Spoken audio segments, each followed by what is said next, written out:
Every Monday to Friday, this is Peter Lewis's Money Talk. Money Talk.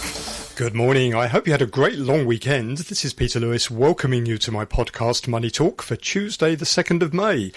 And this podcast, as always, is sponsored by Surfing Group, which is headquartered in Singapore and offers online financial services to 30 million customers across 10 countries. Here's a catch-up of the business and finance headlines from over the long weekend. JP Chase has taken over San Francisco-based First Republic after the Federal Deposit Insurance Corporation confirmed that the bank had collapsed on Monday. JP Morgan will now take on all of the deposits and substantially all of the assets of First Republic Bank, the FDIC said. The US Federal Reserve is set to raise interest rates by 25 basis points later this week as two key gauges showed persistent US inflation pressures in recent months. According to the CME's FedWatch, traders are pricing odds of 91% of a quarter of a percentage point hike, taking the Fed funds rate to a target range of 5% to 5.25%. That's the highest level since 2007. The latest Purchasing Managers surveys from China showed a surprise contraction in factory activity in April. China's official manufacturing PMI fell unexpectedly below the 50 line that separates expansion from contraction, falling to 49.2 from the previous month's 51.9 reading. Sunday's data showed the manufacturing sector is cooling at an unexpectedly fast rate. On today's Money Talk, we're joined by Asian fund management industry consultant Stewart Aldcroft, Richard Harris, Chief Executive Officer at Port Shelter Investment Management, and our US economics correspondent, writer and broadcaster Barry Wood. And if you want to get in touch, please go to my website, which is peterlewismoneytalk.substack.com. Peter Lewis's Money Talk. On Wall Street, shares of US regional banks fell on Monday after regulators seized struggling lender First Republic and sold $93.5 billion of its deposits and most of its assets to JP Chase. The second biggest bank failure in US history wipes out all of First Republic's shareholders. The KBW index of regional banking stocks closed 2.6% lower. Smaller regional banks with similar vulnerabilities to First Republic took the brunt of the losses. PacWest closed almost 11% lower, while Western Alliance slipped 1.8%. Shares of JP Morgan rose 2.1%. The broader US market was muted on a day when most markets in Europe and Asia were closed for a holiday. The S&P 500 ticked down under 0.1% to close at 4,168. The Dow dipped 46 points or 0.1% to end the session at 34,052. The Nasdaq Composite fell 0.1%, ending at 12,213. US Treasury bonds came under pressure ahead of the next scheduled interest rate decision by the Fed, which is due in the early hours of Thursday morning Hong Kong time. The yield on the policy-sensitive 2-year Treasury note was up 7 basis points to 4.14%. The 10-year yield rose 12 basis points to 3.57%. And the US Treasury said this morning that debt limit measures may run out by June the 1st. Treasury Secretary Janet Yellen wrote in a letter to House Speaker Kevin McCarthy that new data on tax receipts has forced the Treasury to bring forward to early June its estimate of when the agency will be unable to continue to satisfy all of the government's obligations if Congress doesn't raise or suspend the debt limits before that time. Most Asian markets, including Hong Kong and mainland China, will close Monday for the Labor Day holiday. Mainland China markets will reopen Thursday, while Hong Kong will resume trading today. China saw its largest weekly equity inflow last week since January 2022, according to Bank of America. The firm says Chinese equity funds recorded $6.1 billion in inflows over the 5 trading days. Despite that, Chinese stocks were a prominent laggard among the world's major gauges. For the month of April, the Hang Seng Index ended 2.5% lower. The tech index slumped 9.3% over the month, and the MSCI China Index fell 5% last month, registering its worst April since 2004. And you can get more details on the latest market movements in my daily newsletter, which you'll find at peterlewismoneytalk.substack.com. Every Monday to Friday, this is Peter Lewis's Money Talk. Peter Lewis's Money Talk. Let's welcome our guests. We have with us on this Tuesday morning our Asian fund management industry consultant, Stewart Aldcroft. Morning to you, Stewart. Good morning, Peter. And also we hope to have joining us soon, if we can wake him up, Richard Harris, who's Chief Executive Officer at Port Shelter Investment Management. But I know for sure that we do have over in Washington, D.C., our US economics correspondent, writer and broadcaster, Barry Wood. Good to hear your voice, Barry. Thank you. Good morning to you, Peter.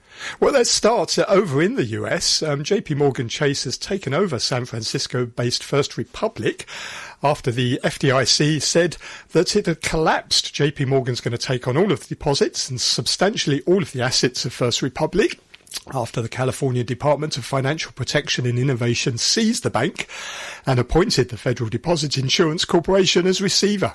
First Republic is the third major US bank to collapse in recent weeks, and it has some $233 billion in assets. So it's the second largest bank to fail in US history after Washington Mutual in 2008. Barry, what's caused this to happen? Why has the bank collapsed? Did it have a systemic problem, or was it just that customers panicked and all tried to get their money out at the same time? Yes, it was the latter. Unlike Silicon Valley Bank, all of this goes back to late February, early March. Unlike Silicon Valley, First Republic was, a blue chip bank. It had very wealthy clients. It had lots of home mortgages. It was not guilty of any kind of overlooking of risk management.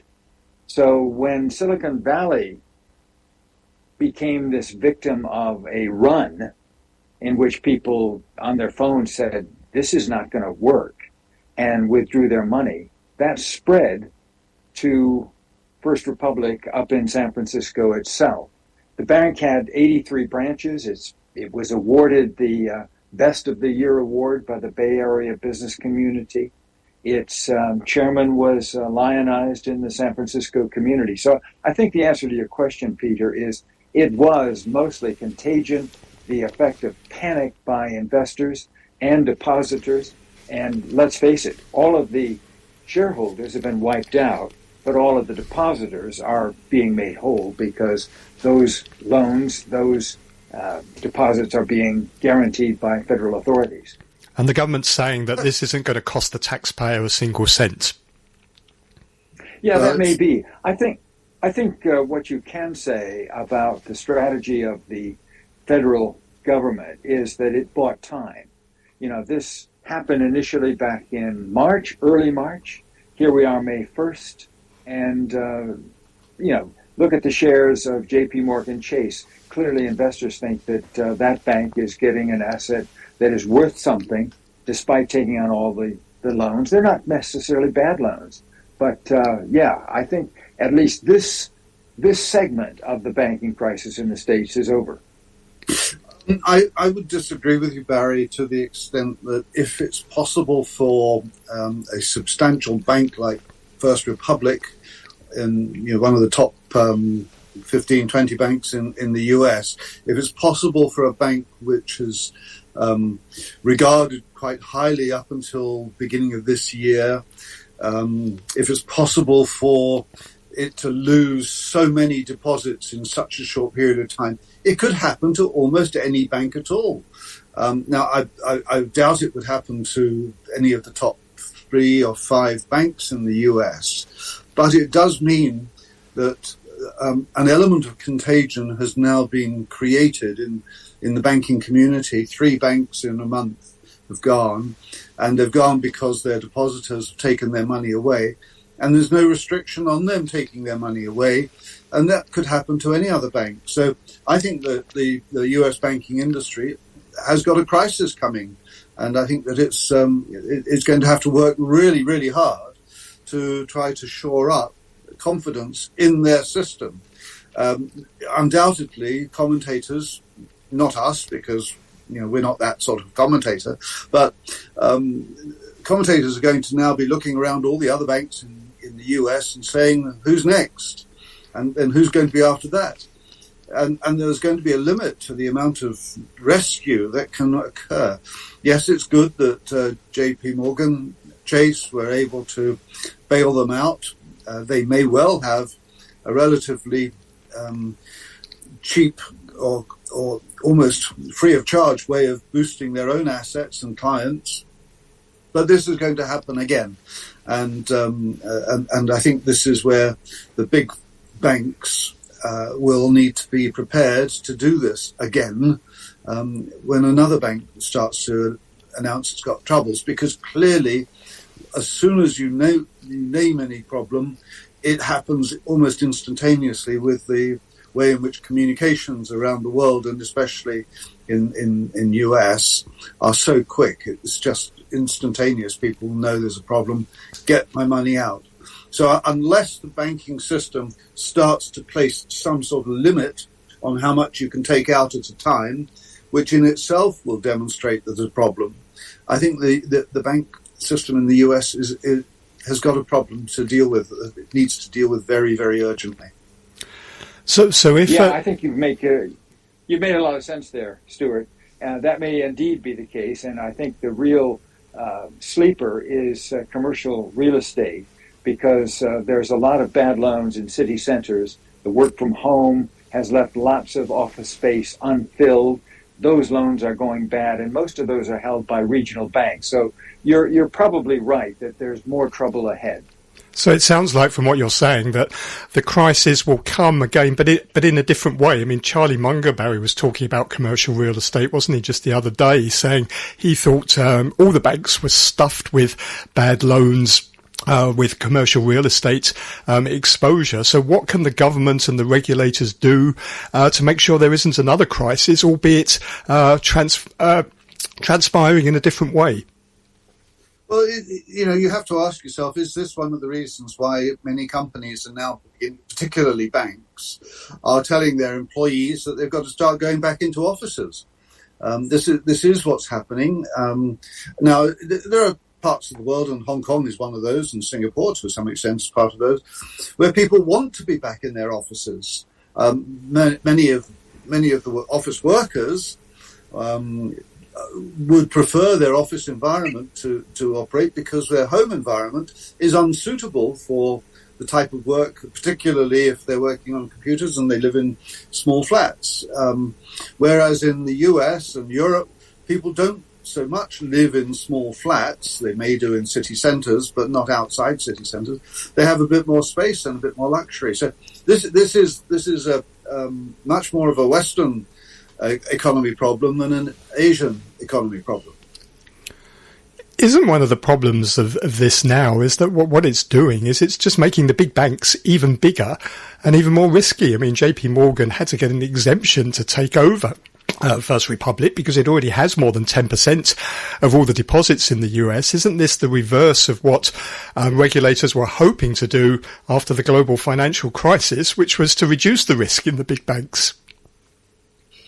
Well, that's true. But I don't know if any kind of regulation can make any kind of quick result in a positive direction.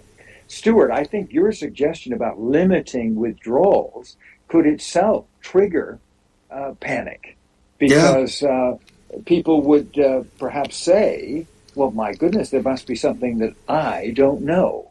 And, already I've seen some financial advisors say, spread out your deposits. I mean, what we're revealing is there's a tremendous amount of money in the top 10% of the American public, and they're spreading that around. We've learned that all of these deposits are essentially guaranteed. But I think it's very difficult to, one, imagine that there could be some congressional action to remedy the situation, because there's no consensus on how you would remedy it. And secondly, there's no regulatory remedy that we are immediately aware of either. So this is a problem. Yes, and I think the fact that there is a sort of cast iron 100% guarantee on the deposits being done by the FDIC is in itself part of the problem. There are, Hong Kong Monetary Authority, for example, places a limit on the amount of guarantee it will provide. The UK Bank of England similarly places a limit on the amount of guarantee of deposits made to banks. So the FDIC's sort of open-ended, we'll guarantee everything, is itself causing the problem in the United States. And of course, a lot of these banks are holding portfolios of treasury bonds, which is part of the problem, isn't it, with huge losses. I mean, First Republic had I think it was about $500 million worth of losses on its portfolio of treasuries. There must be plenty of other banks out there, and not just in the US, all over the world with the same problem. And that's not going to be helped by further increases in interest rates, which I'm sure you want to talk about, Peter. I want to talk about right now, because the Fed's about to raise interest rates by 25 basis points. According to the Fed Watch, 92% chance of that happening. It's going to take the Fed funds rate to 5% to 5.25%. That's the largest level since 2007. Although Fed officials and markets do remain rather at odds over what happens after that. The Fed is expecting interest rates to remain around those levels for the rest of the year.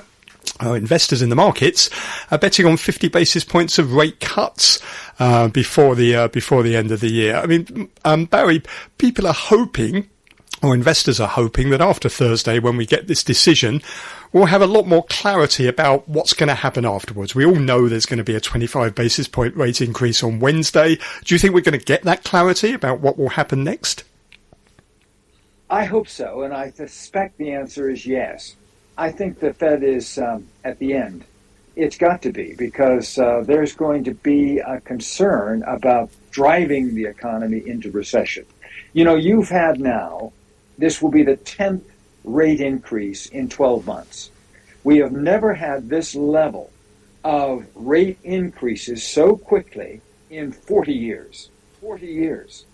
We had come off a period in which you had very low inflation for 20 years. The economy, that includes all the businesses and consumers, we're not used to this rapid increase in rates. And we haven't yet seen the worst of it in terms of credit card fees going up, in terms of the interest rate you pay on all of the loans, mortgage loans, etc. So I think it's getting to the danger zone. And yes, I think it's going to happen because the inflation rate is stubbornly high. It's coming down, but not as fast as the Fed wants it to. But I cannot imagine there's going to be further rate increases, nor can I imagine there's going to be any rate decreases. Again, I want to disagree with you, Barry. Good. I think that we will see more rate increases if the Fed only increases by 25 basis points. If the Fed is bold enough, it might go for 50 to try to choke off any further issues. But I think that if it doesn't, then 25 basis points will mean that there will be at least one more interest rate increase in the next few months. And that's more or less expected now by many in the market. And any thought at all of a decrease in interest rates is being put out the window. But here's the problem. Yes, it might be getting into nosebleed territory for some of the people involved, but for old stagers like you and me, we've seen interest rates in double digits, so it's not really that bad. And it's the principle of the rate increase rate, in other words, how fast it has occurred, and the fact that many of the people, particularly in their home loans and personal businesses, have never experienced interest rates this high, and they've got a degree of uncertainty, and dare I say it, many in the media who write about this will have little experience of this too. So that's why you're getting quite a lot of negative reports that come out with all this. But I come back to the issue. I think interest rates are going to go up some more. I don't know whether that will stop at another 50 basis points, because we still haven't got inflation is not under control anywhere in the world, and we've still got many geopolitical problems that are going on, which is causing global economies to have a problem. And until some of these geopolitical problems are resolved, that is going to continue to be an overhang on the thinking of policymakers. Barry, isn't one of the problems that the Fed itself is now rather divided about what happens next? You've got some officials taking a very hawkish stance, saying that interest rates just aren't restrictive enough at the moment. And then you've got others who are saying we need to pause and let's assess what the impact has been of these last 10 rate hikes. Yes, that's true, Peter. But, that consensus on raising rates, which has occurred over the past 12 months, you're suggesting, and I think you're right, that could be breaking up. However, the increasing pressure on the Federal Reserve to stop. And I think that if the economy slows, let alone goes into recession, then you're going to see real pressure on the Federal Reserve to quickly reverse course. So we shall see. What you say is persuasive, Stewart. But if the economy goes into recession, if you begin to see some real, significant corporate failures, for example, then I think the Fed is going to be under pressure to quickly reverse and even go back to quantitative easing. Yeah, and if that is in the thinking of the Fed, Barry, then the likelihood of them making it a 50 basis point rise rather than a 25 basis point rise increases because it gives them more room to maneuver. I'm wondering, Stewart and Barry, is there the possibility that we might have in the US something even worse than a recession, and that's stagflation? And I say that because I'm looking at the ISM manufacturing survey, which came out overnight. The PMI is at 47.1, so basically it's in contraction territory. The prices paid component jumped to 53.2, quite a big jump from 49.2. It seems the data is just not helping the Fed at the moment because this inflation is very sticky, isn't it? It's not coming down. Yeah. It is. But at the same time, don't forget the trend line, Peter, down. Yes, there are sticky elements to this, but the trend line down. And I don't think stagflation is in the cards because that would imply that inflation is going to rise again. And I just don't see any sign of that. I don't see any demands for great wage increases that are pervasive in the economy. I think that more people are now worried about a slowing economy. I agree with you, Barry, for the first time this morning. Good. Thank you. Thank you, Stewart. Yes, inflation is the problem, and inflation is being caused by higher fuel prices, higher food prices, and these are the things that are being caused by the geopolitical issues. Now, it does mean that people will need to spend a lot more effort in trying to resolve these geopolitical issues, particularly Ukraine and then global relationships between Russia, the United States, China, etc. All this needs to happen, and it needs to happen very quickly. And I don't think, and that's where the pressure should be exerted, if at all possible. Well, we've been joined by Richard Harris, the CEO of Port Shelter Investment Management. Morning, Richard. Good morning. Look, we've been talking about the Fed. Let's get your thoughts, first of all. 25 basis point rate hike looks almost certain, doesn't it? But what we were discussing is what happens afterwards. Are we going to get any clarity at all about where interest rates go after that? And also, is there a risk that we might see stagflation in the US? Well, I think the Fed's been performing a little bit like a junior fund manager. You know, every time they see a piece of news, they react. They're not really appeared to be reacting in advance. And in fact, in some ways, I was almost surprised that they actually continued to increase 25 basis points because there's been quite a lot of talk about how much rates have gone up. But I think that the most likely scenario is that they're going to stick to about 25 basis points for now. We are seeing some slightly more gloomy information coming out on the economy. But you know, Labour still seems to be moderately strong. Apart from the firings in areas that hired during COVID. So I think this particular cycle is going to die hard. It's still going to take some time to come through. And the Fed is just terrified of upsetting the apple cart. Do you think it's going to end in recession? Yes, almost certainly, I think. I mean, interestingly enough, looking at Peter Lewis Money Talk notes yesterday, it was getting quite clear, I think, that we're seeing slowdowns, in quite a firm way. Slowdown in China, slowdown in the US. I mean, people are saying Europe is getting close there. The UK, I think a lot of people are now saying, is in recession. So I think the picture's looking quite bad, and I think the only argument now is how deep is it going to be? Well, let me move on to China. We saw the PMI data, the manufacturing PMI data from China, unexpectedly showed a surprise contraction. The official PMI fell below the 50 line that separates expansion from contraction, fell to 49.2 from the previous month's 51.9 reading. However, the non-manufacturing sector is still moving ahead. It came in at 56.4, slightly weaker than April's 58.2, but still very comfortably above the 50 mark that separates expansion from contraction. This seems to be a rather unbalanced, or getting a more and more unbalanced recovery in China. What do you think, Stewart? Well, it's part of the way in which the Chinese government is trying to move part of the economy away from purely manufacturing to increasing the amount of services that are being provided. I think that probably we're talking about April's figures. They're still in a bounce back mode from COVID. So I think we're going to see quite a lot of variation over the next few months in these figures.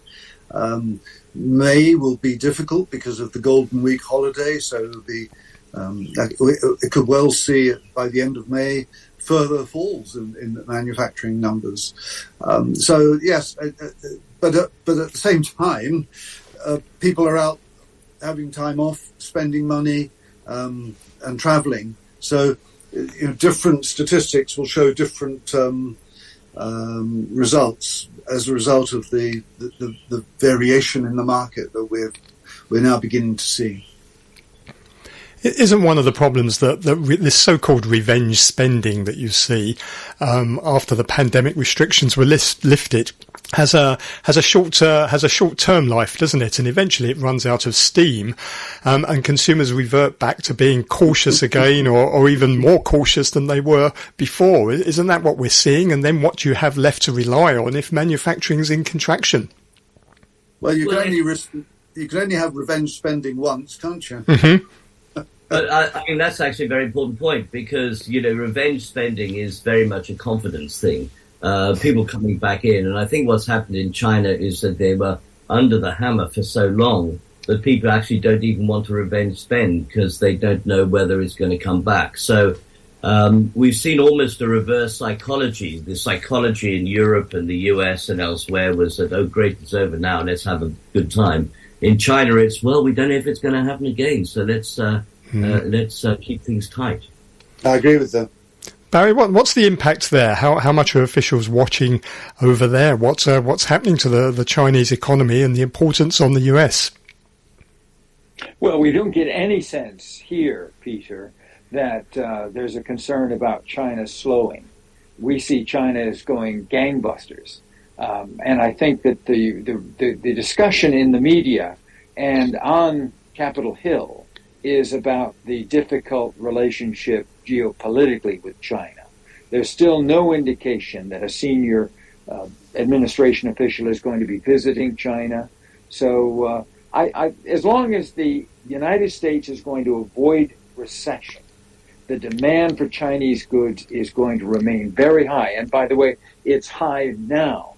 So, this is a different perspective on this side of the Pacific. Yeah, that's really interesting. In fact, that the narrative about the US-China relations, which of course is really fundamental, is drowning out maybe some of the little details, some of the whispers that we're getting from the Chinese mainland. Let me finish by asking you about Hong Kong, because we're going to get GDP data from Hong Kong later on. This week, we saw a 4.2% contraction in the final quarter of 2022. Economists are forecasting growth of 1% this quarter, although I have seen some economists talking about maybe as much as 5% growth. I mean, Richard, wandering around Hong Kong over the weekend, couldn't get into my favourite bar yesterday. We seem to have been inundated with tourists again. Do you think things are on the up? How dare they? Sort of sit in Peter Lewis's seat. I know. Well, the other anecdotal piece of evidence that I found fascinating was I went into the Bank of China the other day to see a teller, which is something I try and avoid with banks, like going to the dentist, and just to be told there was a 90-minute wait for anybody. And I said, why is that? And they said, because there are so many people opening bank accounts. Well, Hong Kong people have had plenty of opportunity to open bank accounts, so there's probably only one source of that money. So I think that in addition to that, we're also seeing people look just to have maybe a quote, safe haven, unquote, bank account outside China. So it does seem, there is an impression, I think, that Hong Kong probably is going to be the one place that might benefit. I agree. I think the Hong Kong economy is bouncing back. It's bouncing back because it's getting the tourists back.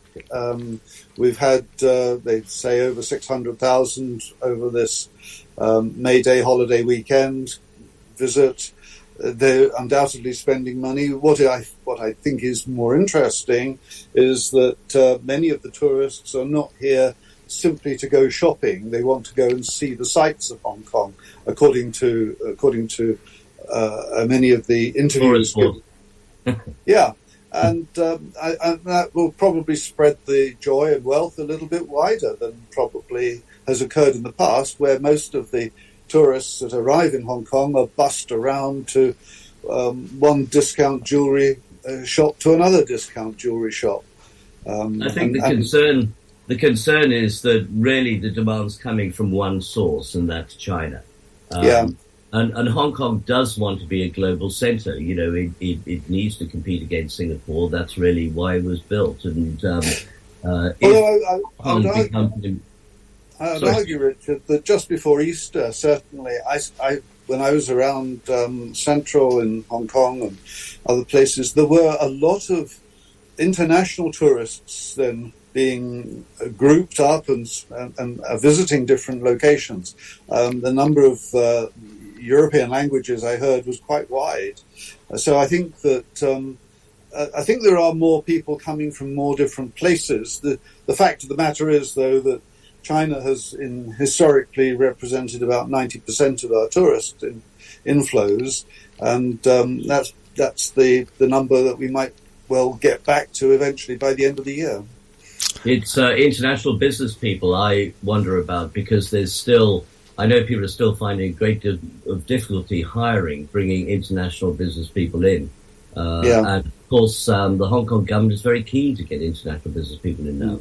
Okay. But Zoom has made a big difference in that respect, and people don't need to be physically here. They just need to be able to see each other to talk. Well, thank you all very much. Good to hear your thoughts this morning. That was Asia Fund Management Industry Consultant Stewart Aldcroft. You also heard Richard Harris, who's Chief Executive Officer at Port Shelter Investment Management, and over in Washington, D.C., that was our international economics correspondent, Barry Wood. Thank you very much indeed for listening this morning. Do please join me again tomorrow morning for Money Talk. And also, before that, don't forget to take a look at my daily newsletter, which is at peterlewismoneytalk.substack.com. A lot more information there about what's going on in business and financial markets. And I'll have more updates for you tomorrow. Joining me to discuss them are capital preservation specialist Enzio von Pfeil and Will Denyer, US economist at Gavacal. And we're also going to talk about Asia's frontier markets with Ruchir Desai of Asia Frontier Capital. See you tomorrow. Money Talk.